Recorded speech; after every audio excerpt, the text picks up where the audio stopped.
Assalamualaikum pemirsa muslimah Delhi yang dirahmati Allah Subhanahu wa Ta'ala.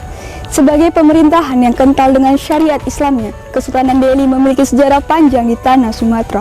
Berpusat di kota Medan, mulai abad ke-17 Masehi, kekuasaannya membentang dari Langkat, Sukapiring, Bulu Cina, kota Medan, hingga beberapa wilayah di sekitar pesisir timur Sumatera.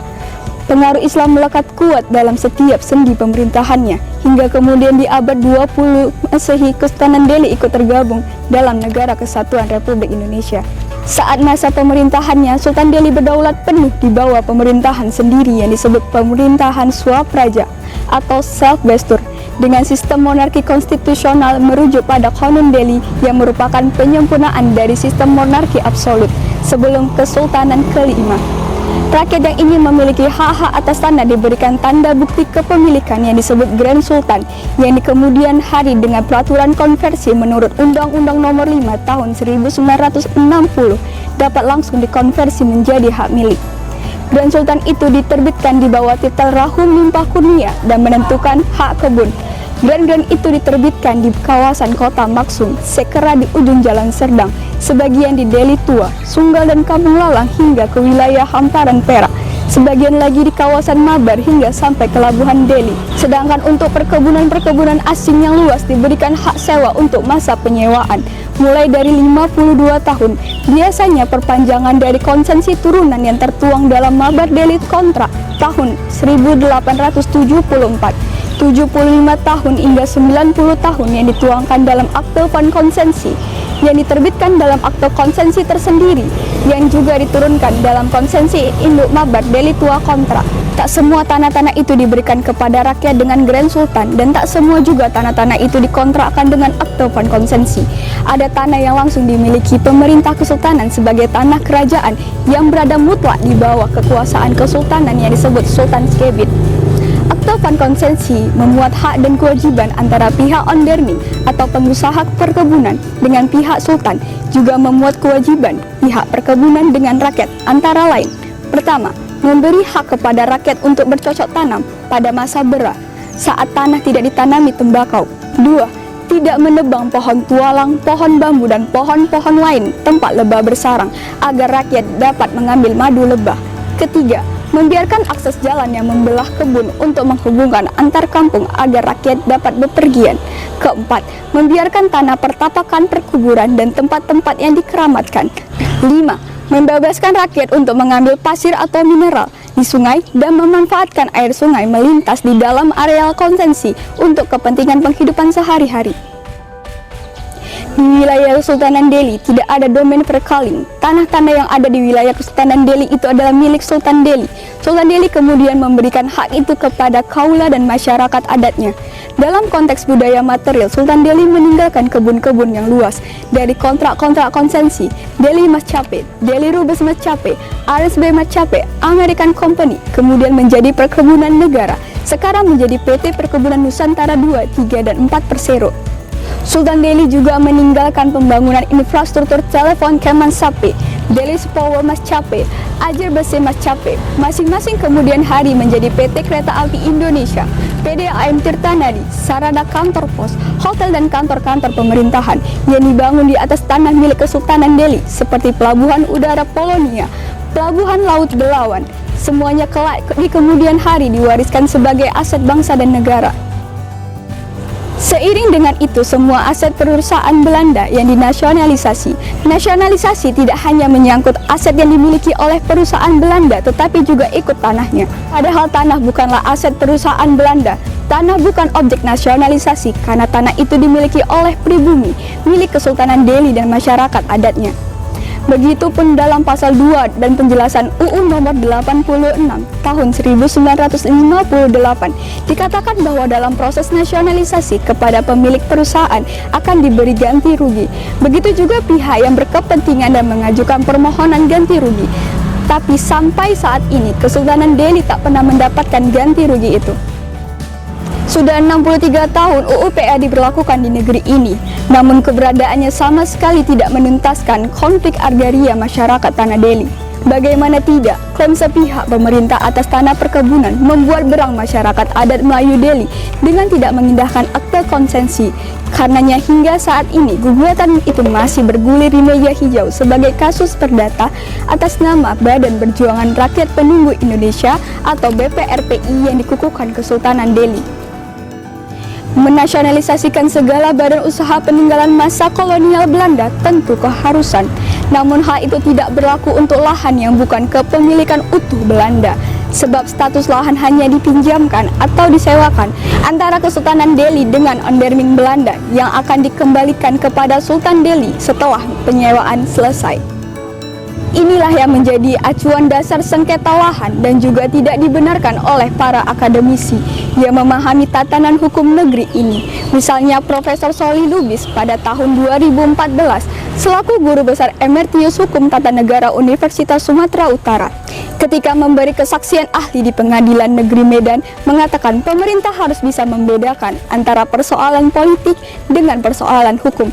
Nasionalisasi itu adalah persoalan hukum. Hukumnya sudah jelas. Tanah-tanah itu tidak dapat menjadi objek nasionalisasi karena itu bukan milik asing, bukan milik perusahaan Belanda.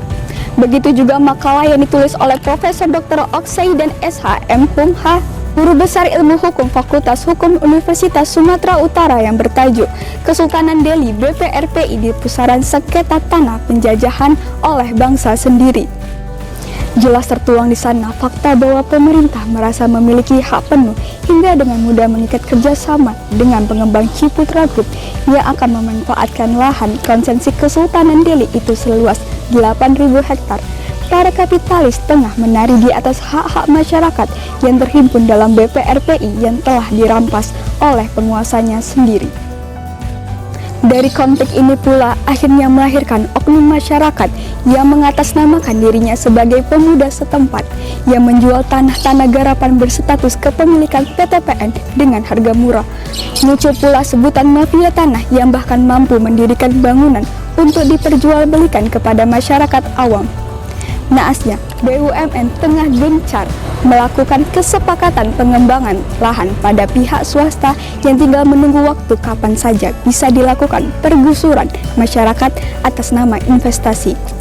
Selain itu, tanah yang sekarang secara de facto dikuasai oleh PT Perkebunan Nusantara 2, 3, dan 4 dan yang dikuasai oleh pihak perkebunan swasta serta kantor-kantor pemerintah, BUMN, dan TNI.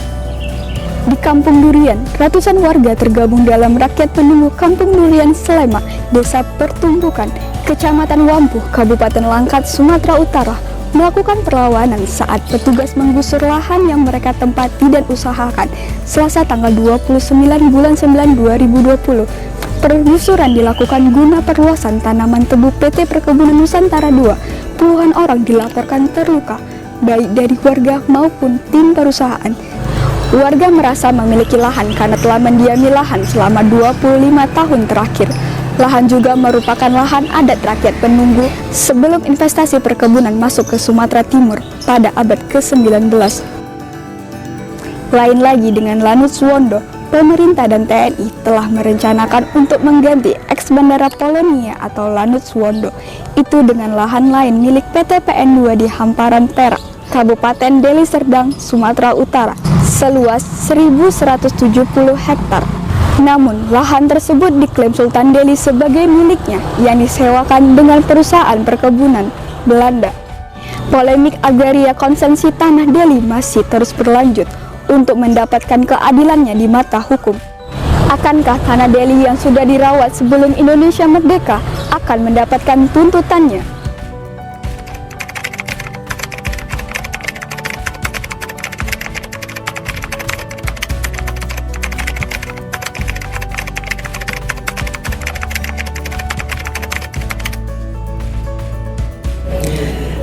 Sebetulnya Rempang kan tidak berdiri sendiri ya.